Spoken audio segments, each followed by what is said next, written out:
Que alegria estar com você em mais um programa Encontro com a Esperança. E talvez você me pergunte neste dia, pastor, como a igreja cresce? A igreja cresce por meio da pregação. A expansão do evangelho em Filipos e o nascimento daquela igreja preciosa não aconteceram por causa de estruturas humanas, estratégias de marketing ou movimentos sociais.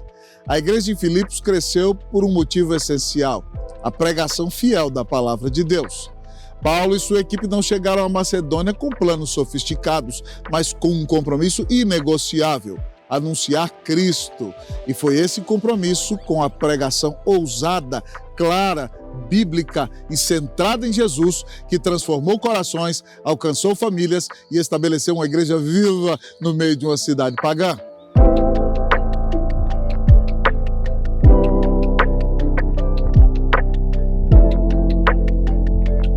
Logo ao chegar em Filipos, Paulo não encontrou sinagoga, o que era seu costume. Isso já diz muito sobre o contexto espiritual da cidade. Não havia sequer o número mínimo de judeus, 10 homens, para estabelecer uma casa de oração ali.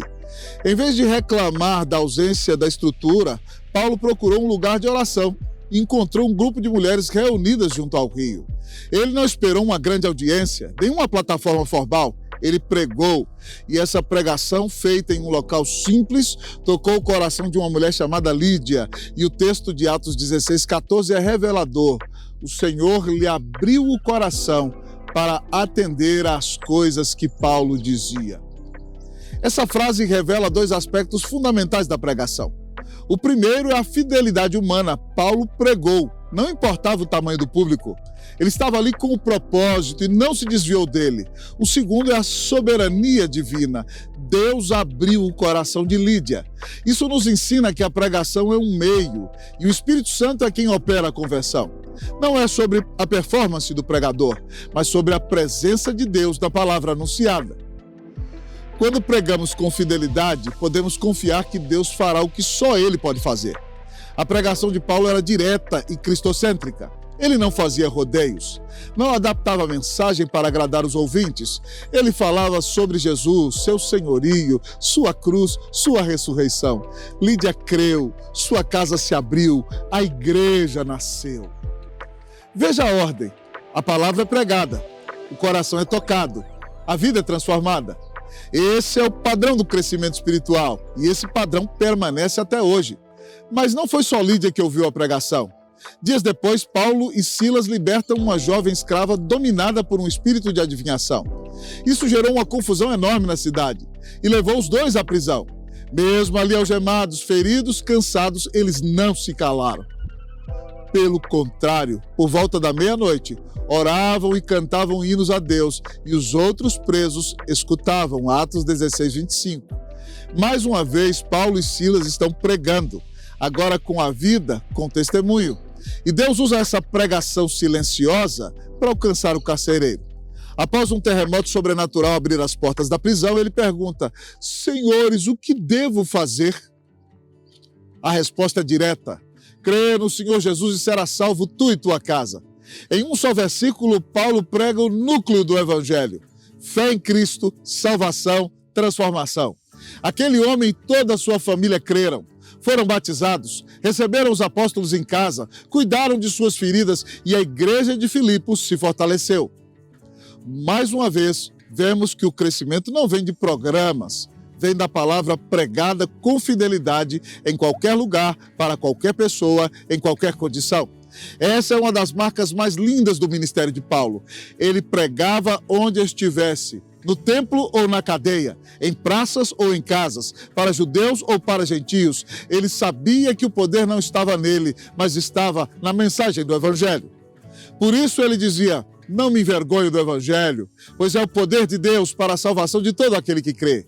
E essa convicção o movia. Ele não pregava para entreter nem para agradar.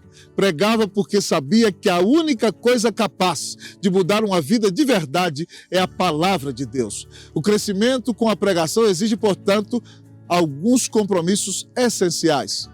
O primeiro é o compromisso com a fidelidade bíblica. Precisamos pregar o que a Bíblia diz e não apenas o que as pessoas querem ouvir. O segundo é o compromisso com a centralidade de Cristo. Toda boa pregação precisa levar a cruz, a ressurreição e a graça de Jesus. E o terceiro é o compromisso com a prática. A pregação precisa gerar transformação, precisa impactar o coração, mudar a conduta, produzir frutos visíveis. Além disso, o crescimento com a pregação exige perseverança. Paulo não viu uma multidão se converter no primeiro dia. Ele pregou para mulheres, foi preso, cantou na cadeia, evangelizou um carcereiro, trabalhou com poucos, mas o fruto apareceu.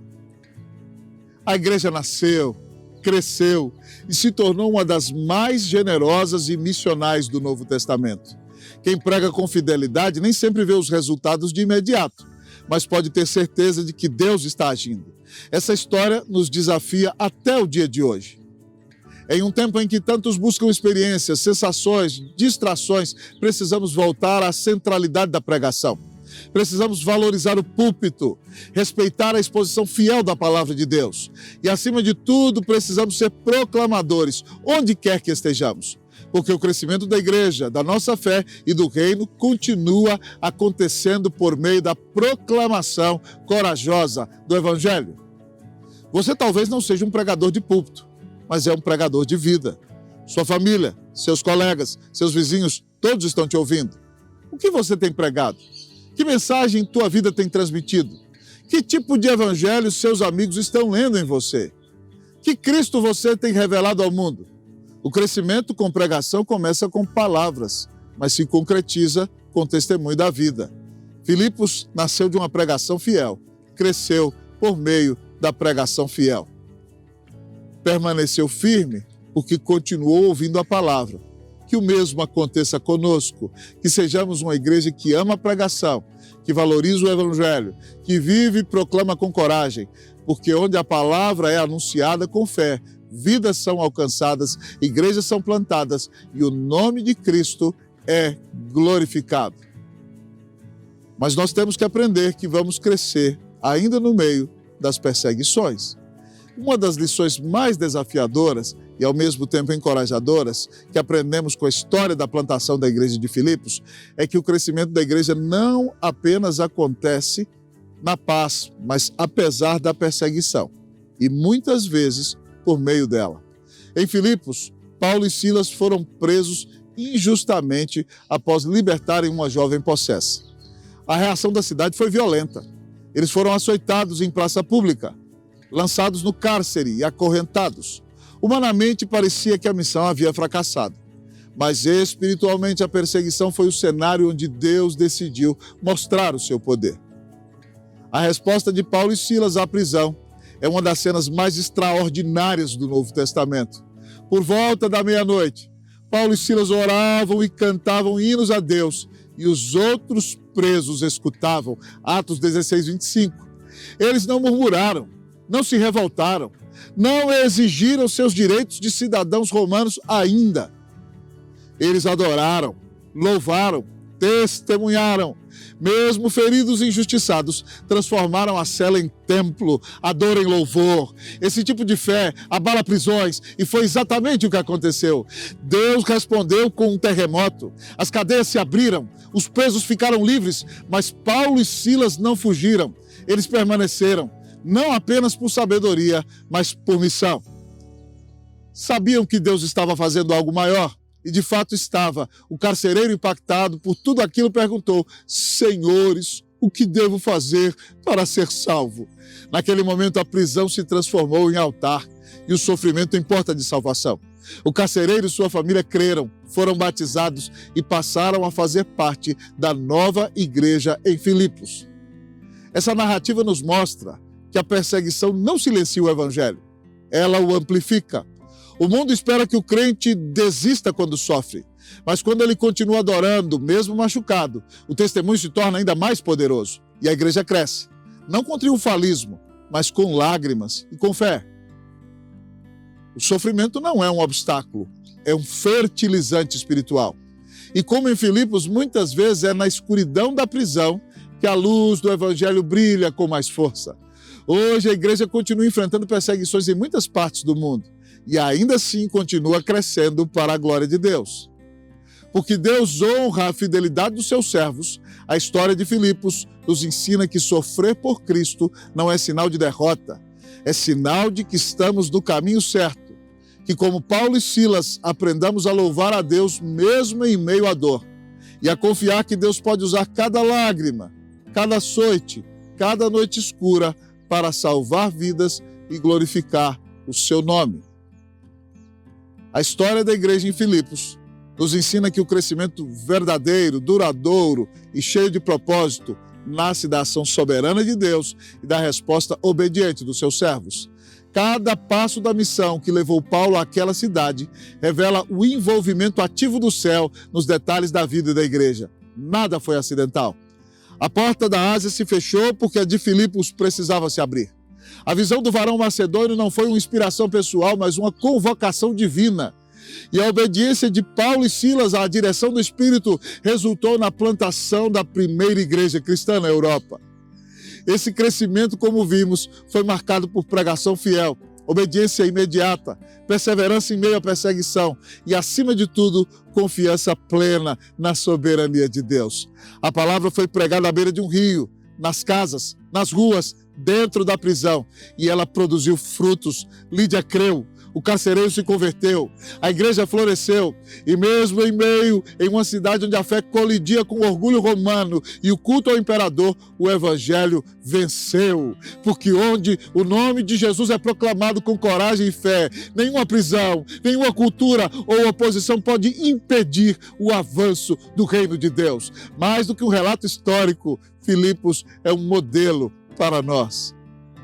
Este é um convite para refletirmos sobre o tipo de igreja que estamos construindo. Uma igreja comprometida com a palavra, sensível à direção do Espírito Santo, corajosa em tempos de adversidade, generosa no cuidado com os irmãos e ousada na missão. Uma igreja que ora e canta mesmo em meio à dor. Que planta esperança onde há desespero. Que confia em Deus mesmo quando os planos mudam. Uma igreja que cresce, não apenas em número, mas em profundidade, fé, alegria e impacto. A carta aos Filipenses foi escrita mais de uma década depois daqueles primeiros eventos.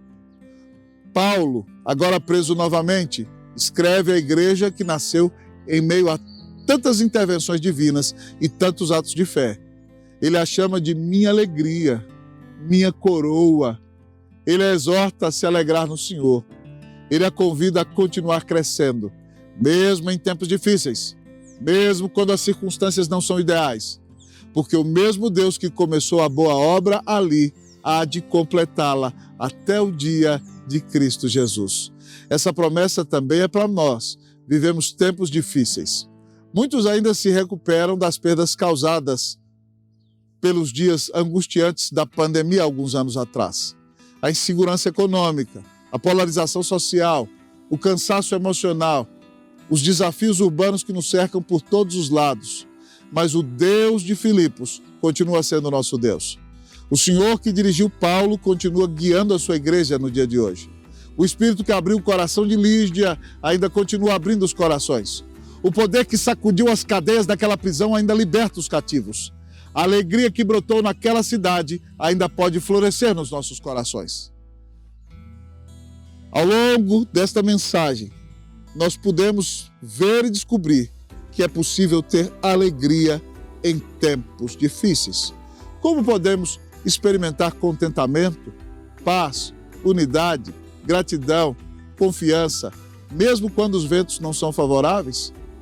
Tudo isso, amados irmãos, é construído na história da Palavra de Deus, quando vemos que a igreja nasce da obediência, sustentada pela pregação e fortalecida no meio da perseguição. Nossa oração é que a meditação na plantação da igreja de Filipos transforme a nossa vida e a nossa igreja como transformou a igreja em Filipos. Que sejamos mais sensíveis à voz de Deus, que obedeçamos com mais rapidez, que preguemos com mais coragem, que suportemos a dor com fé, que sirvamos com mais amor. Que o Senhor nos use para plantar novas comunidades, restaurar vidas, sustentar missionários e proclamar Jesus em nossa cidade e até os confins da terra. Porque, como vimos desde o início, não existe crescimento verdadeiro sem soberania, sem obediência e sem pregação. E não existe crescimento autêntico que não leve ao louvor, à missão e à alegria em Cristo. Filipos nos ensina isso. E a carta aos Filipenses é uma jornada espiritual que nos leva a conhecer mais a Deus. Que ao abrirmos os versículos desta carta maravilhosa, nossos olhos sejam abertos para o que Deus quer fazer em nós e por meio de nós. Que nossos corações se alegrem como o de Paulo e dos irmãos filipenses. E que hoje, no final desta mensagem, digamos com convicção e humildade: o Senhor começou algo em nós e nós o veremos completar para a sua glória. Bem-vindo, querido irmão, à alegria espiritual. Bem-vindo à presença de Deus. Bem-vindo a uma nova estação de crescimento e esperança e reavivamento. Que o Senhor continue a falar ao seu coração, que Jesus seja glorificado em tua vida, que Deus te abençoe ricamente, em nome de Jesus. Amém.